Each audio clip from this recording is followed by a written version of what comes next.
Hey, what's up guys? This is Anthony from Anthony's Customs, and for this review, we are looking at the Jakks Pacific Sonic the Hedgehog Big the Cat. That's this guy right here. He's part of whatever wave this is. They don't really say, but this one comes with a new Sonic and Knuckles, which are not new, they're old, but different accessories. It does come up with a Chaos, which I have not found, so if anybody's having luck finding extras of these, let me know. And then Big the Cat. That's a pretty cool figure from what I've seen.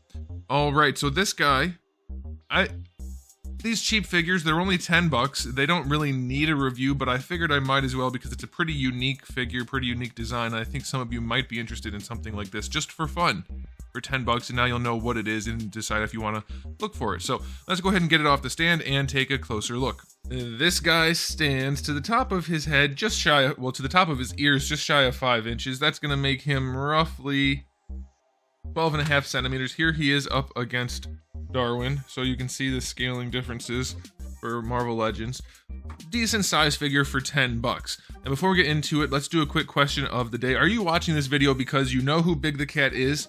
You're a Sonic fan and you wanted to see what this figure is all about? Or are you watching this video because it's just a nice looking thumbnail and you wanted to see what the figure is and don't know who the character is? Or are you just watching it because you watch my videos? Let me know. Okay, so aesthetically speaking, for a $10 figure, they did a pretty nice job. You can see the white. It's not just that my lighting is washing it out, because it's actually not. It's just very white. There's like, it's so white that the camera thinks there's nothing there. It's just white. There's no blemishes. There's no problem at all. It's perfectly fine. Like, there's a little bit of like a plastic mark right there. Okay, camera. Yeah, there's just nothing there. It's incredibly well painted. Surprisingly, like Marvel Legends can't do Kingpin white. They haven't made a white figure that looks good yet, as far as I'm concerned. This is solid white. This is solid white. They did a really good job. The eyes are painted perfectly, as far as I can tell. The nose is really clean. The little stripes and things around his body, they're reasonably well done. They're not perfect. You can see a little blemish there, but it's perfectly clean. It's perfectly acceptable, is what I'm trying to say. They did a really, really nice job for 10 bucks. There's far more paint on this figure than any Marvel Legends figure in the last 10 years. It's just, it's nuts. They painted the buckles all the way around. Like, it looks perfectly good for what it is, and better than a Marvel Legends figure for 2.5 times the price. For 10 bucks, I think the sculpt and paint are more than acceptable. It has no right being as good as it is for the price. So 9 out of 10, because it could be better. It still could be better, but it doesn't need to be. So 9 out of 10 for the aesthetic. Now, as far as accessories go, it does let us down a little bit. We just have these 2 tiny non-gold rings. They're just yellow, and they do have peg holes in them, which make me think that they are the same rings that come with the smaller sets that do have little like dioramas, and they do seem kind of small. Not real thrilled with that accessory, kind of a bummer. So I'm just gonna go 0 out of 10. Those are kind of worthless accessories. Now, as far as the articulation goes, you are gonna be impressed. I'm joking, it's not impressive, but it is there, so let's do it.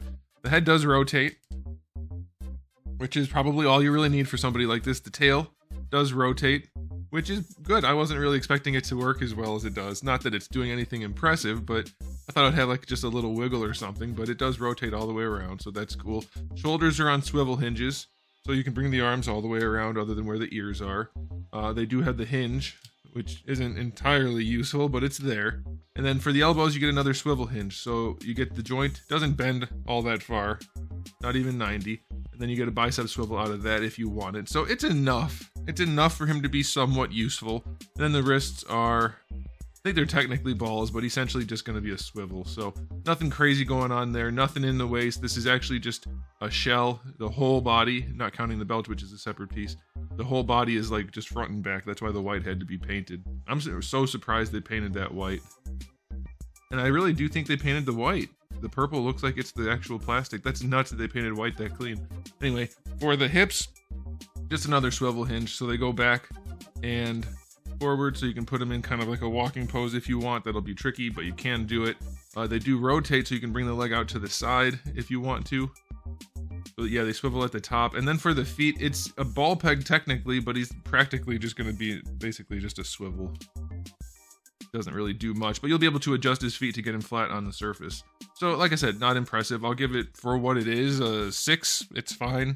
and reasonable. So yeah, it's a $10 figure. Does anybody need a review for a $10 figure? Probably not, but maybe someone out there didn't even know this existed or thought it was going to be junk, and now they might want to add a big purple, almost Cheshire Cat looking character to their collection for $10, knowing that it's definitely worth the money. It's not just a pile of junk for $10. It is a perfectly fun little unique figure that's relatively large, well sculpted, well painted.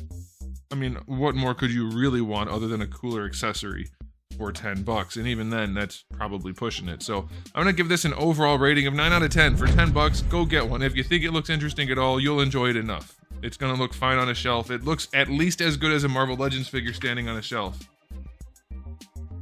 Darwin's paint. Let's look at Darwin's paint real quick, just for comparison.